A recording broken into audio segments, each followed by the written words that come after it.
alors Bassirou Diomaye dafa def interview le 2 mai mu ne lu mu am ci Pastef buñ ko dindee dara dootu fa des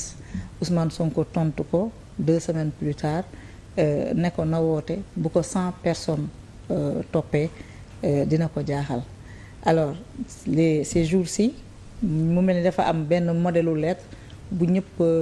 di copier adressé ko à Ousmane Sonko pour annoncer seen démission. Ousmane Sonko nee na c'est de l'épiphénomène.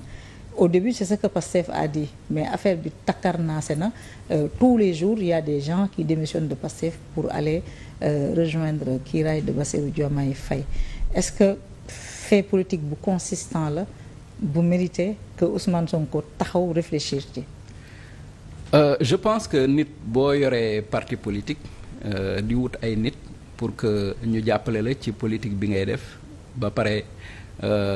ñu jàppale la ci wax ak nit ñi pour que nit ñi ànd ak yow parce que kuy politique li nga bëgg mooy jot ci nguur boo jotee ci nguur li la yitteel mooy nan ngay def ba téye ko def naa ni ñu koy waxee ci tubaab le but de tout pouvoir c'est de rester au pouvoir et un parti politique boo xam ne dafa jóg pour jël pouvoir bi donc soxla na ay nit donc nit ñooñu boo leen amee acquis la koo ci perte même bu dee benn nit la loolu perte la mënoo ko woowee leneen donc tey li wërte wóor mooy président Diomaye Faye dafa yore ay leviers yu bëri ay leviers yoo xam ne mën na ci agir levier bi ci njëkk mooy ñoom ñëpp defe naa kenn weddiwu ko ci bokk na ci ñi nga xam ne ñoom ñoo nas parti bi ñoom ñoo ko organiser ñoom ñoo ko structurer donc xam na nit ñi xam na les responsables à la base et comme il l'a dit dans une interview ñu bëri ci ñoom buy wax ak ñoom mën na tudd seen tur directement parce que seq na kook ñoom et puis am na lu jot a dox seen diggante ci wàllu liggéey ci wàllu laamisoo ci wàllu jokkalante donc gis nañ ne mën na leen woo mën na leen gis mën na leen waxtaan mën na waxtaan ak ñoom ba convaincre leen ñu ñëw fekk si ko en plus maintenant c'est le chef de l'État et on sait que dans un pays comme le Sénégal nga xam ne c'est le chef de l'État qui nomme aux emplois civils et militaires comme on le dit il a des leviers même bu dul nomination sax li mu mën a lijjantil nit président de la République kenn mënu ko lijjantil donc am na levier tey yu ko mën a permettre mu jël lenn ci Pastef mais du Pastef kese parce que man li ma gis aussi mooy am na ay maires yoo xam ne APR lañ bokkoon fekk si nañ ko. non d'abord on est sur Pastef dinañ ñëw ci APR donc moom am na levier yu ko permettre mu dem recruter ci yeneen formation politique yi et je pense qu'il va pas se gêner on est en politique donc il va pas se gêner pour le faire maintenant xam nga politique du transvasement du ne da ngay fekk ndox ci butéel bi ok nga ne da nga koy sotti ci beneen butéel booy sotti xam nga ndox bi yëpp ngay sottiwaale su la neexee quoi bu dee ndox bi yëpp nga wala sotti loolu la ñuy woowee transvasement politique du transvasement c'est-à-dire parce que leader politique bi ñi muy jiite ay nit lañu te nit du loo xam ne du comme ndox boo xam ne foo ko sotti boo ko sottee ñu ne l'eau prend la forme du récipient qui la contient du ndox nit du ndox donc du ne man Aliou Ndiaye man maay maire Waxinaan 3 rek su ma démissionné APR dem par exemple kiiraay bu jour élection jotee ñëpp ñi nga xam ne ñoo ma voté loon ba ma nekk maire dañuy votel kiiraay non même militant yi nga xam ne da nga koo am ñu nekk say militant ànd ak yow doon la défendre tous les jours di la waxal di la doxal di nga jóg ne da ngay jaar fii ñoom ñu jóg jaar fële mën nga jóg sax yow en tant que responsable coordonnateur de je ne sais quelle structure nga ne man à partir d'aujourd'hui kiiraay laa jëm sa adjoint ñëw taxaw ne léegi remplacé naa la ci structure. C'est arrivé dans des formations politiques. Voilà ça arrive. Donc pour dire que du transvasement donc à la limite on ne peut pas dire que ça veut rien dire c'est important ce qui est en train de se passer mais pour nga natt réellement lan la peser lenn rek moo ko mën a def mooy élection parce que jusqu'à présent Sénégal ba léegi malheureusement ñun journalistes yi fàtte nañ combat boobu sax alors que ci sunu génération combat bu ñu doon mëne la mooy il faut quand même ñu permettre nit ñi ñuy def ay sondage d'opinion ba pare mën koo publier mais je pense que la loi au Sénégal ba léegi lu mu lay permettre mooy nga def sondage bi mais permettre la nga publier ko donc publication boobu dañ ko war a permettre pour que aujourd'hui dañu war di natt opinion bi à chaque moment mais de manière objective avec des professionnels ñu koy def pour ñu xam en fait lii xew ban tendance la joxe parce que je pense que bu nit ñi amoon yenn genre information bon ku ci nekk di nga xam concrètement nan ngay taxawee mais li wërte wër daal mooy on ne peut pas dire que lii xew nit ñooñu di jógee Pastef di dem kiiraay du dara la parce que ci wàllu politique moom ñaari nit sax buñ la bàyyee loolu perte la mais nag sur le plan électoral est-ce que loolu ça va être déterminant est-ce que ça va être décisif élection rek moo mën a tax ñu xam ko. ñu xam ko alors ñu des ci Ousmane Sonko dafa ne son objectif c'est de vendre 1 million de cartes d'avoir 1 million d'adhérents depuis son départ du gouvernement lancé waat na ci des opérations de vente des cartes alors du déjà vu en étant sur le terrain qu'est-ce qu'il cherche à reconquérir. waaw mais moom je pense que dafay préparer une échéance moom dafa jàpp et dafa comprendre je pense qu'il a raison qu'au bout du compte c'est le peuple qui va décider que li ëpp solo malgré bon enfin il peut se passer beaucoup de choses parce que eggawuñ ci élection yi encore une fois il faut être circonspect lu ne mën na fee xew ci diggante boobu mais jàpp na ne man mi tamit jàpp naa ne à la fin de la journée à la fin des fins c'est le peuple qui va décider et c'est le peuple qui va décider dans les urnes donc moom li muy def fii mu nekk nii mooy essayer de renforcer son parti mais essayer aussi dafa am benn bataille d'opinion boo xam ne mi ngi am benn bataille d'opinion boo xam ne moom daf ko bëgg a gagner pour wane ne il reste toujours l'homme politique le plus populaire du Sénégal donc c'est normal que moom muy dem di def vente carte boobu c'est normal muy dem ñuy même parfois ñoom seeni éléments yi di joxe ay chiffres et tout dans le cadre de la bataille d'opinion mais je rappelle que yooyu ñun mës nañu fi fekk de gis nañu yu mel noonu si je me rappelle bien dernier mandat wu Ablaye Wade bi am na benn programme bu ñu lancé woon bu tuddoon ma carte ma caution avec Aïda Mbodj def naa Aïda Mbodj sax moo ko lancé woon pour Ablaye Wade mais ay millions de cartes lañ jaayoon na ci liñ doon wax ñoom et puis ñuy wër Sénégal fu nekk ñu fay dem di régler di organiser ay meeting yu mag di jaay ay cartes am ay responsables yoo xam ne dañ doon jëndandoo ay cartes ñuy def seen i mbir ba wax ne jaay nañ xaw ma ñaata millions de cartes. lu dépassé même le fichier électoral donc millions de cartes yooyu ñuy wax bi ñu demee ba ci jour élection yi non seulement gisuñu ko fa mais seen leader dafa dem deuxième tour ñu gagné ko donc fii Sénégal xam nañ parfois homme politique yi li may wax bon on peut pas le reprocher. Il y a beaucoup de saupoudrage. waaw parce que en fait ñoom ñu ci bëri ci ñoom ils ont compris qu'en politique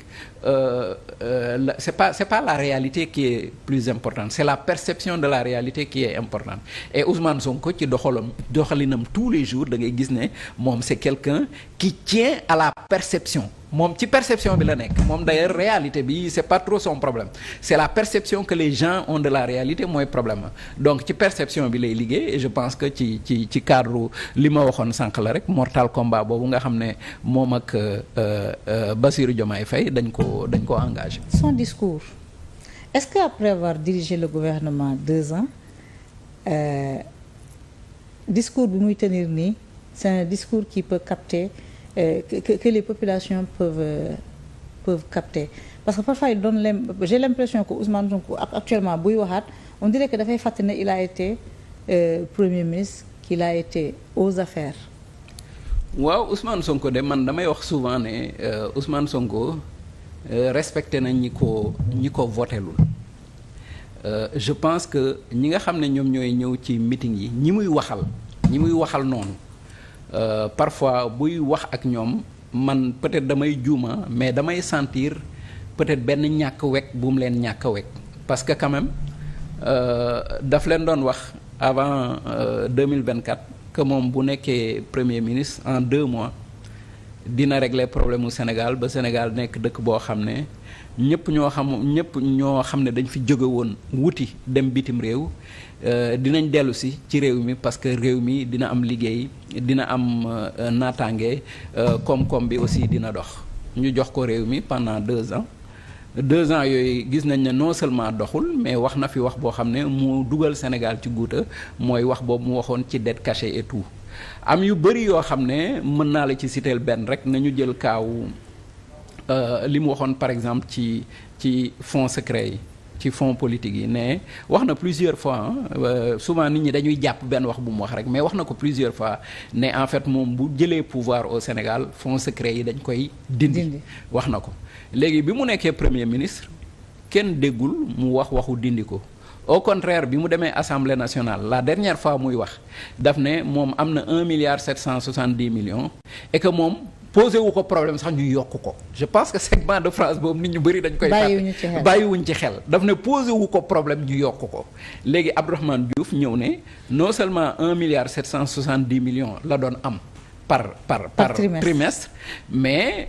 bon donc 8 milliards et quelques mais am na des moments yoo xam ne sax da doon jeex muy wax ñu yokkal ko xam nga ku vivre loolu jaar ci loolu après ñeme taxawaat ak ñi nga xam ne ñoom ñoo la wóolu woon ñoom ñoo la jox seen suffrage ñoom ñoo lay topp ñoom ñooy ñëw ci say rassemblement nga jàkkaarloog ñoom ci bët ak bët ne leen non de président Diomaye dafa bañ ñu régler affaire wu nu mu tuddati affaire wu fonds politique yi et que man dama bëgg ñu régler ko moo tax ñu am ñun problème ñun ñaar alors que pendant 2 ans moom mi ngi doon yore fonds politique yooyu bu dee li Abdourahmane Diouf wax dëgg la yore na ci lu toll ci 14 milliards pendant 2 ans mësul wax ñu restructurer ko mësul wax ñu encadrer ko mësul wax ñu bàyyi ko bàyyi ba dem assemblée nationale fi nga xam ne foofu moom fonds politique ba mu fa am bëriwul. 50 millions. mu ne léegi nañ ko encadrer pour man yebul ñi ko votelul déedéet yebu leen. parce que ñi ko votelul yebu leen. non yebu leen non yebu leen pour man ñi ko votel la yepp en fait parce que ñi ko votel waroon na rus jàkkaarloog ñoom di leen wax loolu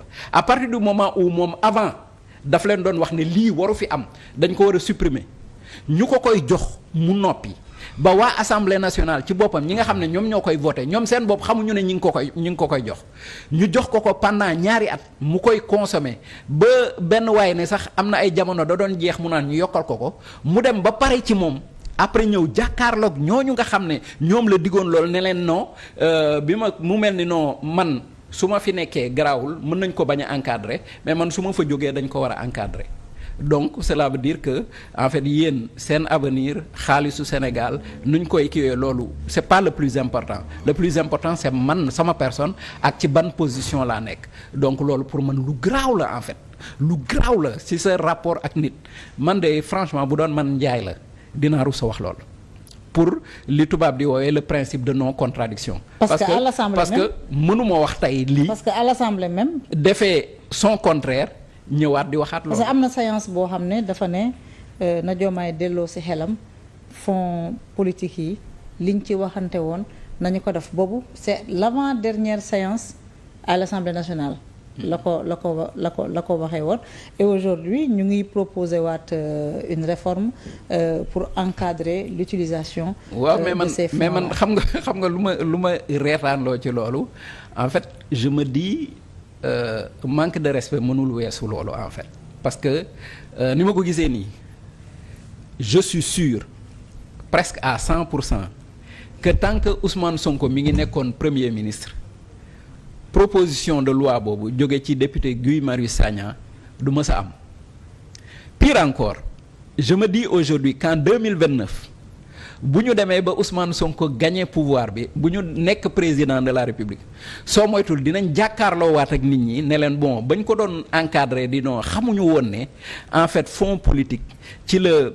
président de la République di financer ay opérations yoo xam ne c'est des opérations secret défense xamuñu woon ne am na yoo xam ne mënoo ko wax ci pénc mi te président de la République moom la doon utiliser pour def ko xamuñu woon comme ni ñu koy defee nii rek bu ñu ñëwee benn affaire ne non xamuñu woon ne donc wax ne xamuñu woon ne pour mën a indiwaat loolu donc encore une fois man loolu dama koy teg ci benn mbir rek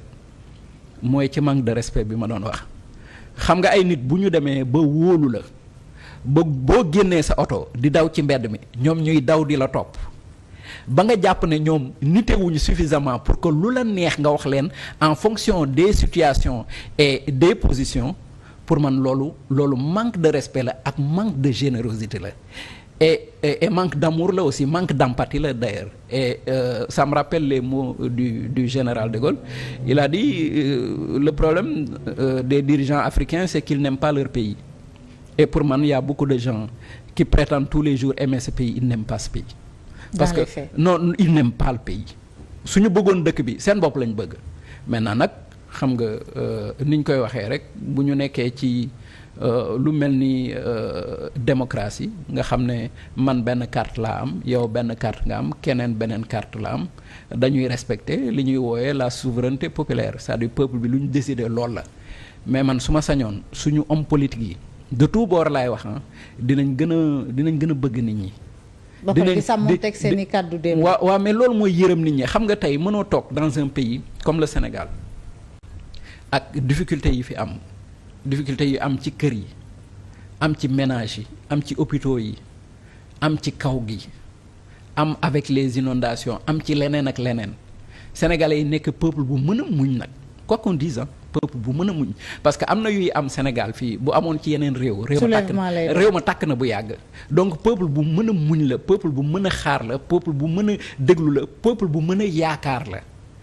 bu ñu amoon ci ñoom yërmande am na yoo xam ne du am na yoo xam ne du am parce que 8 milliards am na fu mu xaj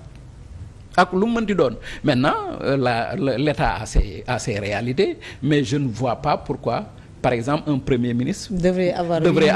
8 milliards de fonds politiques loolu je ne me l'explique pas dans le contexte du Sénégal ça s'explique pas maintenant nag c'est le seul waaw mais réew mi léegi dafa nekk réewum parparloo koo xam ne